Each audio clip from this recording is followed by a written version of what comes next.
J'ai décidé de dissoudre l'Assemblée nationale. Un cap clair. La gauche caviar découvre la tête de veau. On ne va pas refaire la NUPES. Une ministre, ça agit, ça ouvre sa gueule. Nous sommes Je vous obsède avec une constance. On peut assassiner qui a des quand même hommes, des l'admiration. femmes, on ne tue jamais leurs idées. C'est de la poudre de perlimpinpin. Bienvenue dans l'édito politique de Slate. Bonjour Jean-Marie Colombani. Bonjour Hélène. La France a donc un nouveau Premier ministre, le troisième depuis la dissolution de l'Assemblée nationale de juillet 2024. Après Michel Barnier, après François Bayrou, c'est Sébastien Lecornu qui siège depuis quelques jours à Matignon. Un choix confortable pour Emmanuel Macron, a-t-on pu entendre dans les premiers commentaires. Sébastien Lecornu serait une sorte de clone du président. Est-ce que ça se vérifie selon vous, Jean-Marie Colombani ? Alors c'était un jugement déjà un peu rapide parce que tout oppose au contraire Emmanuel Macron et Sébastien Lecornu, parce que Emmanuel Macron a débarqué comme cela en politique sans avoir rencontré un seul électeur. Il a été élu à l'élection présidentielle, mais il venait de la technostructure, il venait de la haute administration. Alors que Sébastien Lecornu, qui a 39 ans et qui devient Premier ministre à 39 ans, lui n'a fait que de la politique. Et il en a fait très très jeune. Et il a exploré toutes les voies de la politique en devenant d'ailleurs un très bon connaisseur du terrain, très bon connaisseur du rapport des forces dans telle circonscription, dans telle autre, ainsi de suite. Il a lui-même été, ce qui est pas évident du tout, président d'un département. Donc ça suppose, pour présider un département, d'avoir quand même un certain sens du compromis, parce que un département, il y a une majorité, une opposition, et pour avancer, il faut aussi compromettre, en tout cas. Il a été aussi jeune sénateur, et le voilà maintenant Premier ministre.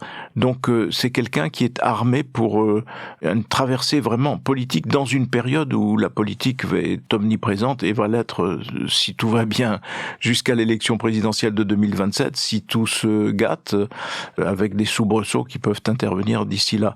Et il est armé pour cela. Donc ça n'est pas un clone, c'est simplement, c'est vrai que c'est un serviteur loyal du président de la République qu'il avait rejoint en quittant son mouvement, lui-même venait de LR, mais avant LR il était à l'UMP, donc il a une carrière très classiquement à droite, puis il a rejoint Emmanuel Macron tout de suite, très tôt, et il a été en charge des armées. Et en charge des armées, il a eu une négociation. Alors on peut dire c'est une négociation facile parce que c'était sur la loi de programmation militaire. Et la loi de programmation militaire, elle n'est que, j'ajoute des milliards aux milliards. Donc c'est plus facile d'obtenir l'accord des uns et des autres sur une base où on renforce quelque chose plutôt que lorsqu'on doit trouver des économies. Néanmoins, il a eu plus de 400 voix en faveur de sa loi de programmation militaire, ce qui veut dire qu'il a vraiment été cherché beaucoup chez les adversaires du président de la République, et ça veut dire aussi qu'il a une capacité à entraîner, une capacité à trouver des compromis, une capacité à dégager des majorités qui va être très précieuse là dans la période et qui n'était pas le fort du tout d'Emmanuel Macron. Oui, parce que sa première mission, c'est donc de trouver un budget pour 2026 et de tenir cette corde raide qui lui permettrait de ne pas être censuré. J'ai noté dans ce que vous disiez un fin tacticien, une expérience de terrain, une expérience du compromis. Est-ce que, selon vous, il peut arriver à ne pas se faire censurer, Sébastien Lecornu ? Alors, toutes ces qualités vont être à l'épreuve d'une réalité qui est une réalité brutale, où il y a des oppositions qui monopolisent, les extrêmes monopolisent les oppositions, d'une part, et les extrêmes sont réfractaires à tout compromis. Et d'ailleurs, les extrêmes se rejoignent sur un seul mot d'ordre qui est dissolution. Alors, dissolution, destitution pour les partisans de Jean-Luc Mélenchon, dissolution tout simplement pour les partisans de Marine Le Pen. Et donc, dans cette radicalité-là, il n'y a pas de place pour le compromis, il n'y a pas de place pour je fais un geste ici, je fais un geste là pour obtenir le vote d'un budget.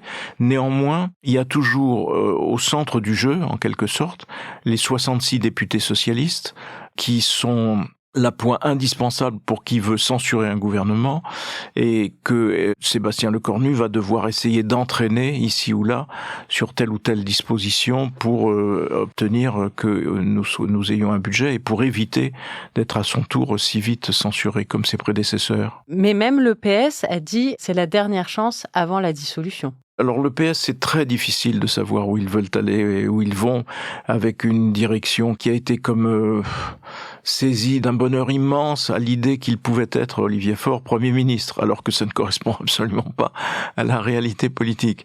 Est-ce qu'ils accepteront qu'il y ait des gestes de la part du gouvernement qui permettent aux socialistes de s'abstenir de censurer? Ça, personne n'en sait rien. Et personne ne sait où va aller le Parti socialiste. Donc ça, c'est une des grandes difficultés pour Sébastien Lecornu. En effet, c'est un homme méthodique, il prend le temps d'écouter, il prend le temps d'essayer de rapprocher les points de vue. Tout ça, ce sont des qualités qui font merveille dans des temps, j'allais dire, normaux, dans des temps très agités comme ceux-là, où vraiment la prime va à la radicalité. Difficile de répondre. Sébastien Lecornu a souligné dès son entrée à Matignon sa loyauté envers Emmanuel Macron. Ça veut dire qu'il n'y aura pas de bataille potentielle entre Premier ministre et Président de la République. Ça s'est vu pourtant dans l'histoire française, ce genre d'opposition. C'est même une constante de l'histoire politique française qu'il y ait, au fond, une bataille assez vite entre le président et le Premier ministre qu'il a nommé. Rappelez-vous, tout près de nous, dans le temps, Gabriel Attal. Gabriel Attal est nommé, tout le monde s'enthousiasme, ce jeune Premier ministre qui est tout fringant. Et un mois plus tard, il est déjà fâché avec le président de la République qui s'agace de la façon dont il se met en avant. Plus loin, il y a le fameux Mitterrand-Fabius. Fabius, le plus jeune Premier ministre donné à la France, dira François Mitterrand, qui était justement aussi décrit un peu comme un serviteur point final du président de la République et qui dira « lui c'est lui, moi c'est moi ». On attend le « lui c'est lui, moi c'est moi » de Sébastien Lecornu. Est-ce que ça viendra? Est-ce que le président de la République qui est prompt à s'agacer des prises de position ou des attitudes ou des postures des premiers ministres, de ces premiers ministres successifs, est-ce qu'il ira aussi dans le même sens ou est-ce que Sébastien Lecornu, qui est quand même rompu à 1001 combats politiques, saura éviter cet écueil-là, car ce serait un écueil, bien sûr. Là encore, c'est un grand point d'interrogation. Merci beaucoup Jean-Marie Colombani. On se retrouve la semaine prochaine pour un nouvel édito politique et d'ici là, ce vendredi, dans Le Monde devant soi, pour un épisode consacré à l'actualité politique britannique. Merci Hélène. L'édito politique est un podcast de Slate.fr. Production éditoriale et présentation, Hélène de Commer. Prise de son, montage et réalisation, Aurélie Rodriguez.